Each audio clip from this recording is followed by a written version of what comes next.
चाहे कितनी भी प्यारी हो, लेकिन स्त्री का यह कहना कभी पूरा मत करना, वरना जीवन में पछताना पड़ेगा। प्रिय मित्रों, मैं आज आप लोगों के लिए बड़ी ही अच्छी और ज्ञानवर्धक कहानी लेकर के आया हूँ। कहते हैं पत्नी वो है जो पति की प्रेमी होती है और उसका वो मनपसंद काम करती है। बेटा वही श्रेष्ठ है जो पिता की बात माने। पिता वही श्रेष्ठ है जो अपनी संतान का अच्छी तरीके से पालन पोषण करे और उनके लिए अच्छी से अच्छी शिक्षा दिलाए और उनके सुंदर भविष्य के बारे में सोचे। दर्शक बंधुओं, हर पति का यह धर्म होता है कि वो अपनी ही पत्नी से प्रेम करे और उसकी बात माने और उससे कोई कपट ना करे और उसके साथ कोई छल ना करे और उसकी सेवा करे और उसे हर प्रकार की सुख सुविधा दे। लेकिन वो पत्नी अगर ऐसा कुछ करे या करवाने की जिद करे और उसमें पति की मान प्रतिष्ठा धूमिल हो, इज्जत का खतरा हो और जिसमें पति की जान जाती हो या उसके परिवार के लोगों के लिए नीचा दिखना पड़ता हो या उसके हितैषियों से अलग होना पड़ता हो, तो वह बात उसके लिए कभी नहीं माननी चाहिए। हितैषी वो है जो सिर्फ आपके ही हित की सोचे। जो आपके लिए दुख पहुंचाए वह आपका हितैषी नहीं है। तो चलिए हम इस वीडियो में आपके लिए बताएंगे। तो हम इस वीडियो को प्रारंभ करते हैं कि पत्नी को कौन सी बातें पति की नहीं माननी चाहिए। मित्रों, मेहताब नगर गांव में एक यादराम नाम का एक राजा राज करता था और जिसका शिवम नाम का एक पुत्र था। और राजकुमार शिवम के लिए अपने ही पिता के मित्र के बेटे से बड़े ही हित था और बड़ी ही गहरी दोस्ती थी और वो हर समय एक दूसरे के साथ रहते थे, साथ ही साथ घूमने जाते थे और साथ ही साथ सोते थे, साथ ही साथ खाना खाते थे, साथ ही साथ घूमने जाया करते थे। और एक दिन उन्होंने कहीं घूमने का मन बनाया। दोनों ने अपने घोड़े सजाए और पहाड़ों के बीच वादियों में चले गए और दोनों चलते चलते दूसरे राजा के सीमा में पहुंचे। और वहां उन्होंने देखा बड़ा ही रमणीक बगीचा है और वहां एक तालाब है। वहां बड़ा ही सुंदर और बहुत ही स्वादिष्ट जल भरा हुआ है और जिसके चारों तरफ गुलाब के फूल यानी पंखुड़ियां फैली पड़ी थी। और वहाँ जो बगीचा था बड़ा ही मनमोहक यानी दिल छूने वाला था और उसका मन कर रहा था कि इसी बगीचे में अपनी सारी जिंदगी गुजार दूं। और उसके बाद में उन दोनों ने हाथ और मुंह धोए उस तालाब में और उस तालाब में उन्होंने जलपान किया और वह मंत्री का बेटा उस वृक्ष के नीचे जाकर के सो गया। राजकुमार शिवम उस बगीचे की सुंदरता से उधर के उस बगीचे में घूमने लगे और इतने में राजकुमार देखता है कि बाग में एक सुंदर राजकुमारियों का झुंड वहां पर आ बैठा। शायद वहां पर उस राजा की कन्या और उसकी सहेलियां होंगी जो सरोवर में स्नान करने के लिए आई थी। सुंदर सहेलियों के बीच में एक बड़ी ही सुंदर राजकुमारी थी जिस पर राजकुमार चंद्र प्रताप का दिल आ गया, यानी उनसे प्रेम हो गया। वह इतनी सुंदर थी कि राजकुमार शिवम उन्हें देखते ही रह गए। ऐसा लगा मानो बिजली ने करंट मार दिया। राजकुमार उसकी सूरत को देख करके मोहित हो चुका था। जब राजकुमारी ने एक सुंदर राजकुमार के लिए देखा तो उसे वो टकटकी लगाकर देखती ही रह गई। वो भी सुंदर सजीली एकता की उसकी प्रेम में दीवानी हो गई। उसने सहेलियों के बीच में उसे राजकुमार से बात करने का मौका नहीं मिला। उसने राजकुमार की ओर देखते हुए एक इशारा किया। उसने अपने गजरे से एक कमल का फूल निकाला और उसे कान से लगाया और दांतों से कुचला, छाती से लगाकर और पैरों से कुचल करके अपने सखियों के साथ और भाई अपने नगर के लिए लौट गई। वह राजकुमार उस राजकुमारी के इशारे के लिए नहीं समझ पाया और निराश होता हुआ वह अपने मित्र के पास लौट आया जो वृक्ष के नीचे लेटा हुआ था। उसने अपने मित्र के लिए वह सारी बात बताई जो उसके साथ घटी थी कि हे मित्र, अभी अभी एक सुंदर राजकुमारी मेरे बाग में आई थी और वह राजकुमारी आज मुझे लूट करके चली गई और उसने कुछ इशारा भी किया था और उसके इशारे के लिए मैं समझ नहीं पाया और उसके साथ में कई अन्य सहेलियां भी थीं। इस कारण से मुझे उससे बातचीत करने का मौका नहीं मिला। हे मित्र, अब मैं उसके बिना रह नहीं पाऊंगा। यदि तुम मुझे जीवित देखना चाहते हो तो उस राजकुमारी से मिलने का मुझे कोई उपाय बताओ। दर्शक बंधुओं, वह राजकुमारी अब उस राजकुमार के लिए कोई अता पता बताकर नहीं गई थी। तब राजकुमार की ऐसी हालत देख करके मंत्री के बेटे ने कहा, हे मित्र, ये बताओ उस राजकुमारी ने जाने से पहले तुम्हारी तरफ क्या इशारा किया था। तब राजकुमार शिवम कहते हैं, हे मित्र, उसने अपने गजरे से निकाल करके उस फूल के लिए दांतों से कुतरा और सीने से लगाया और पैरों से कुचल करके चली गई। मंत्री का बेटा कहने लगा, हे मित्र, परेशान होने की कोई बात नहीं है। वह राजकन्या अपना पता आपके लिए दे गई है, पर मित्र आप उसके लिए समझ नहीं पाए। उसने कमल फूल गजरे से निकाल करके कान से लगाया कि वो कमांड देश की रहने वाली है। उसने फूल के लिए अपने दांतों से मसला, यानी फूलदत्त नाम राजा की कन्या है। उसने फूल सीने से लगाया, इसलिए मतलब उसका है कि उसने आपके लिए दिल में बैठा लिया है।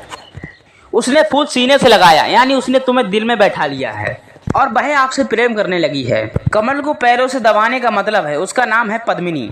और अपने मित्र की बात सुनकर के राजकुमार शिवम बहुत ही प्रसन्न हुए और सोचने लगा अब तो मैं उससे मिलकर ही रहूंगा। अब तो उसके राज्य में चलने की तैयारी करो। दर्शक बंधुओं, राजकुमार कहने लगा, हे मित्र, और मुझे उसके बिना एक पल बरसों सा लग रहा है। मित्रों, वह दोनों दोस्त घोड़े पर सवार होकर के वह राजकुमारी पद्मिनी के शहर के लिए चल दिए। घूमते घूमते वह दोनों राजकुमारी पद्मिनी के शहर में जा पहुंचे और उसी शहर में एक बुढ़िया द्वार पर बैठी रस्सी बट रही थी। तब दोनों मित्रों ने उस बुढ़िया से कहा, हे माँ, और हम सौदागर हैं, हम एक शहर से दूसरे शहर में व्यापार करते हैं। कुछ दिनों के लिए आपके घर में ठहरने की जगह चाहिए और हम यहाँ ठहरना चाहते हैं। बुढ़िया कहने लगी, बेटा, तुम अपना ही घर समझो, तुम जितने दिन रहना चाहो उतने दिन बड़े ही आराम के साथ रहो। घर आया हुआ मेहमान भगवान के रूप होता है। मित्रों, दर्शक बंधुओं, उस बुढ़िया ने जब उन दोनों की शक्ल देखी तब उसके दिल में अपने पुत्र प्रति प्रेम भाव जागृत हो गया और वह दोनों मित्र उस बुढ़िया के घर में ठहर गए। तब राजकुमार ने पूछा, हे मैया, तुम्हारे घर में तुम्हारे अलावा इसमें और कौन रहता है? तुम्हारी इसमें गुजर बजर कैसे चलती है? बुढ़िया कहने लगी, हे परदेसियों, मेरा एक बेटा है, यहाँ के राजा फूलदत्त के यहाँ नौकरी करता है। मैं राजकुमारी पद्मिनी की धाय माँ हूँ। मैं ज्यादा बूढ़ी हो जाने के कारण अपने घर पे ही समय काटती हूँ। जब दिन में मुझे काम करके फुर्सत मिलती है तो दिन में 1-2 बार मैं रानी से मिलने जरूर चली जाती हूँ और मेरे खाने पीने की व्यवस्था राजा साहब स्वयं कर देते हैं। उस बुढ़िया की बात सुनकर के दोनों मित्रों ने सलाह की, हमें भगवान ने इस बुढ़िया के पास भेज करके एक सही जगह पर भेजा है और यह बुढ़िया हमारे बहुत ही ज्यादा काम आएगी। बुढ़िया की बात सुनकर के उन दोनों ने सोनों से सर्पियों से भरी हुई थैली दे दी। कहा, हे माँ, कब तुम राजकुमारी के पास में जाओ, उनसे कह देना जो राजकुमार तुम्हारे बाग में मिला था और वह तुम्हारे शहर में ठहरा हुआ है। अगले दिन बुढ़िया अपने काम से फ्री होकर के वह राजकुमारी के महल में पहुंची। राजकुमारी पद्मिनी के लिए राजकुमार के आने की खबर दी। दर्शक बंधुओं, हुआ क्या, जैसे ही उस बूढ़ी माँ ने खबर सुनाई उस राजकुमारी के लिए, राजकुमारी ने गुस्से में आकर के हाथों पे चंदन लगा करके उस बुढ़िया के गाल पर जोर से मार दिया और कहने लगी, मेरे घर से निकल जाओ। बूढ़ी माँ अपने गाल को पकड़ करके उन दोनों राजकुमारियों के पास लौट करके आई। दर्शक बंधुओं, राजकुमारी के इस व्यवहार के लिए उन दोनों राजकुमारों के लिए समझाया। बुढ़िया की ऐसी बातें सुनकर के राजकुमार के लिए बड़ा ही अचरज हुआ। मित्र, ऐसा लगता है कि राजकुमारी बहुत ही ज्यादा घमंडी है, बड़ी ही उद्दंड है। ऐसा लगता है कि जैसे उसके माता पिता ने उसे कुछ सिखाया नहीं और कुछ संस्कार नहीं दिए। हे मित्र, मुझसे बहुत बड़ी भूल हो गई कि मैं उस राजकुमारी के लिए दिल दे बैठा। राजकुमार को उदास से देख कर के मंत्री का बेटा समझाने लगा, हे मित्र, और तुम उदास मत हो। राजकुमारी ने ऐसा कोई काम नहीं किया है जो तुम उसे उद्दंड कह सको। ऐसा करके तुम्हें उसने एक संदेशा भेजा है। उसने अपनी उंगलियों पर लेप लगा करके बूढ़ी माँ के गालों पर मारा है। उसका यह संकेत है कि अभी 10 दिन चंद्रमा और निकलेगा, इसीलिए मैं आपसे नहीं मिल पाऊंगी। इसका यह संकेत है कि अब 10 दिन चंद्रमा और नहीं निकलेगा। जब प्रश्न पक्ष शुरू हो जाएगा और मैं स्वयं ही आपसे आकर के मिल लूंगी। और यह सुनकर के राजकुमार की जान में जान आ गई और कहने लगा, मित्र, मैं तो घबरा गया था। दोस्तों, उन दोनों ने 10 दिनों तक ठहर करके अंधेरे पक्ष आने का इंतजार किया। जब 10 दिन बीत गए तब राजकुमार धन की पोटली लेकर के बूढ़ी माँ के लिए राजकुमारी के पास भेजा। बूढ़ी माँ ने राजकुमारी तक खबर पहुंचाई। इस बार राजकुमारी ने लाल रंग में 3 गोलियां भिगोकर और उस बूढ़ी माँ के मुंह पर दे मारी और अपने राज दरबार से बुढ़िया के लिए भगा दिया। और इधर बुढ़िया ने उन दोनों राजकुमारों के लिए यह सारी घटना बताई जो उसके साथ घटी थी। और बुढ़िया के मुंह से यह सारी बात सुनकर के राजकुमार फिर से हैरान हो गया और कहने लगा, हे मित्र, मुझे तो लगता है वास्तव सच में ही कारहीन है और तुम उसके बर्ताव का गलत अर्थ निकाल लेते हो और मेरे लिए लगता है वो मुझसे प्रेम नहीं करती है। मंत्री के बेटे ने जवाब दिया, मित्र, तुम परेशान मत हो।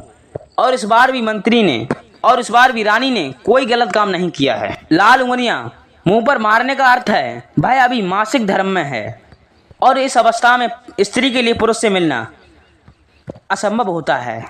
पुरुष से मिलना भी दूर, पुरुष का चेहरा भी नहीं देखा जाता है ऐसे में। मित्र, उसने हमें यह संदेश भेजा है और उसके लिए ठीक होने में पूरे 3 दिन लगेंगे और अभी शांत होकर तुम इन 3 दिन और प्रतीक्षा कीजिए। दर्शक बंधुओं, उन दोनों मित्रों ने 3 दिन और इंतजार किया राजकुमार के अंदर बेचैनी बढ़ती चली जा रही थी।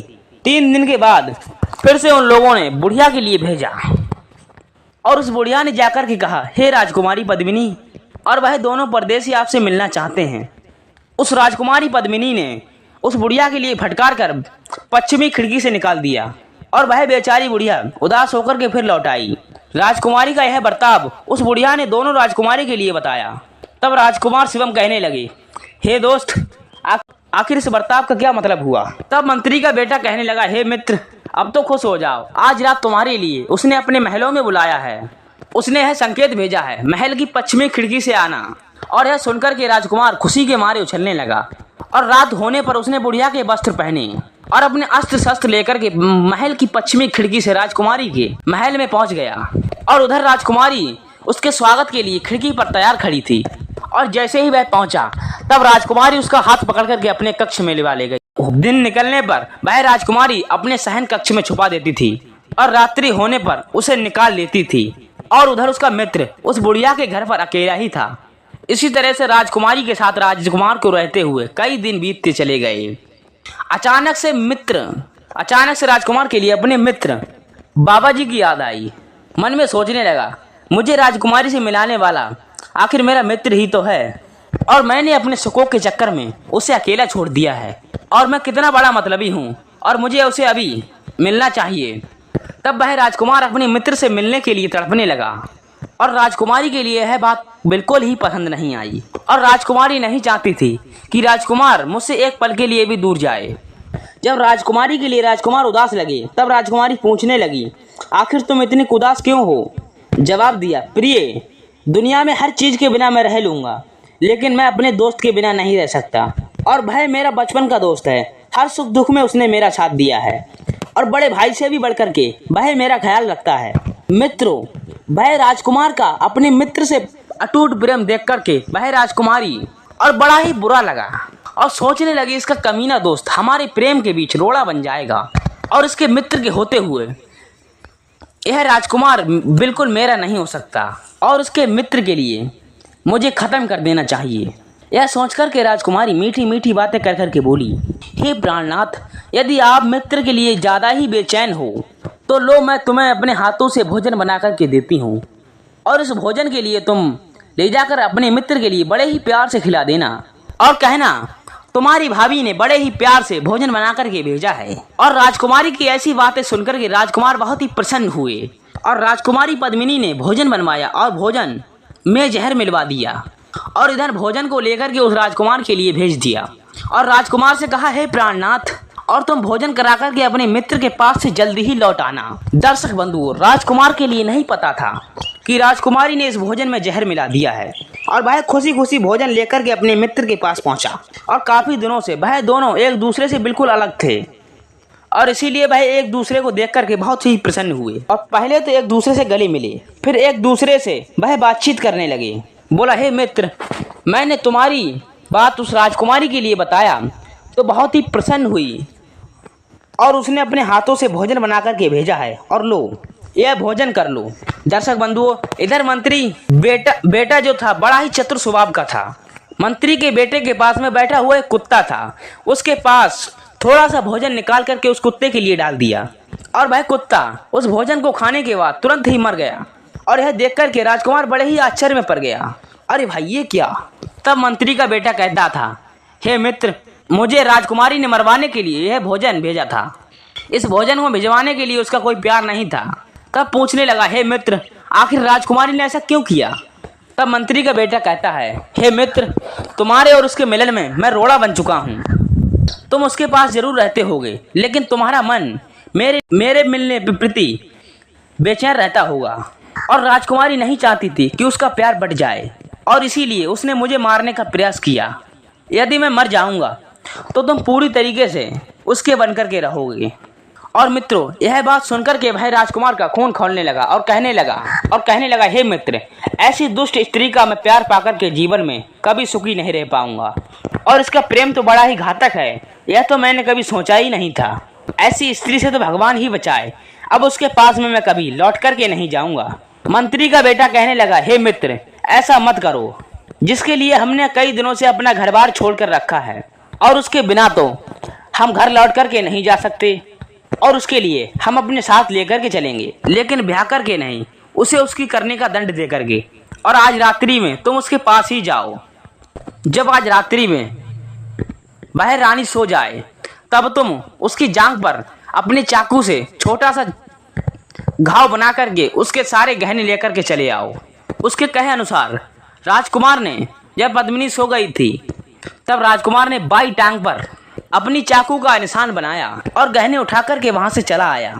और मंत्री के बेटे ने योगी का भेष बनाया और मरघट में जाकर के बैठ गया और इधर राजकुमार के लिए गहने बेचने के लिए बाजार में भेज दिया। यदि तुम्हें कोई पकड़ ले तो कह देना, यदि मेरे गुरु के पास चलो, तुम उसके लिए लेकर के मेरे पास चले आना। इस तरीके से वह मंत्री का बेटा साधु बनकर के मार्ग में बैठ गया। इधर राजकुमार गहने बेचने के लिए बाजार में चला गया और उसने गहने एक सुनार के लिए दिखाए। सुनार देखते ही पहचान गया, यह गहने राजा की बेटी के लगते हैं, कहीं चोर चुरा करके तो नहीं लाया है। और उसने गहने देखते ही तुरंत कोतवाल के लिए बुलवाया और राजकुमार के लिए बंदी बना लिया। कोतवाल ने पूछा, यह गहने तुम्हारे पास कहाँ से आए? तब राजकुमार ने जवाब दिया, यह गहने मेरे गुरु ने दिए हैं, जो मरघट में धोनी रमाए बैठे हैं। मित्रों, अब तो कोतवाल ने मंत्री के बेटे के लिए पकड़वा लिया और उन दोनों के लिए राजा के सामने पेश किया। हे योगी जी, इन गहनों के लिए तुम कहाँ से लेकर के आए हो? योगी के भेष में जो मंत्री का बेटा था कहने लगा, हे महाराज, मैं तो कई दिनों से मरघट में बैठा हुआ हूँ और डाकिनी की उपासना करता हूँ, और वो कल मेरे पास में आई और उसके गहने मैंने उतार लिए और उसकी बाईं जांघ पर मैंने तलवार का निशान बना दिया। दर्शक बंधुओं, उन गहनों के लिए तो राजा पहचान चुका था, यह गहने उसके बेटे के ही थे। उसके लिए शक हुआ, वह तुरंत ही अपने महलों में गया। उसने रानी से कहकर के अपनी बेटी की जांघ दिखवाई तो सच में उसकी बाईं जांघ पर तलवार का निशान बना हुआ था। और यह सुनकर के राजा के लिए बड़ा ही दुख हुआ कि उसकी बेटी एक डाकिनी है। वह चुपचाप और योगी बाबा के पास आया और कहने लगा, हे महाराज, धर्मशास्त्रों में खोटी स्त्रियों के लिए क्या उपाय बताया गया है?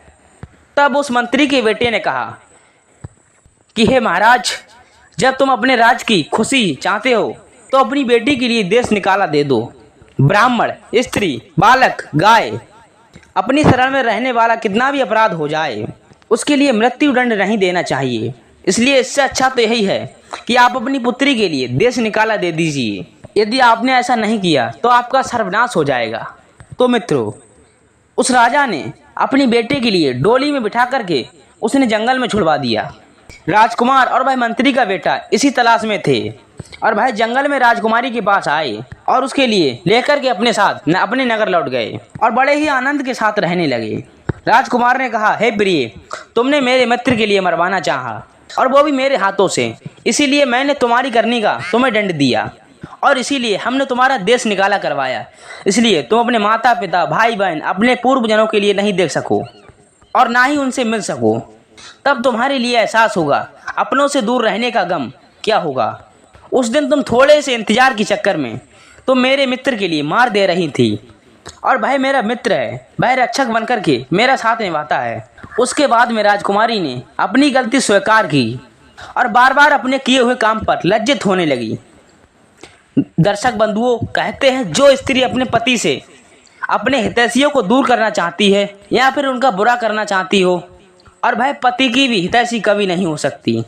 जैसे पति के भाई बहन, वफादार मित्र पति के सुख दुख में साथ खड़े रहते हैं, यह तो पति के सबसे बड़े हितैषी होते हैं। मनुष्य बड़ी ही परेशानी में होता है तब उसके हितैषी ही उसके लिए साहस देते हैं और उसकी मदद करते हैं और मुश्किल वक्त में उसका साथ देते हैं। यदि पत्नी इनसे पति के लिए दूर करना चाहती है तो वह पति की हितैषी नहीं है। जो स्त्री अपने पति के लिए इन लोगों से दूर करना चाहती हो तो समझ लेना वह पत्नी अपने पति से झूठा प्रेम करती है और उसकी नीयत साफ नहीं है। मित्रों, यह कहानी आपको कैसी लगी?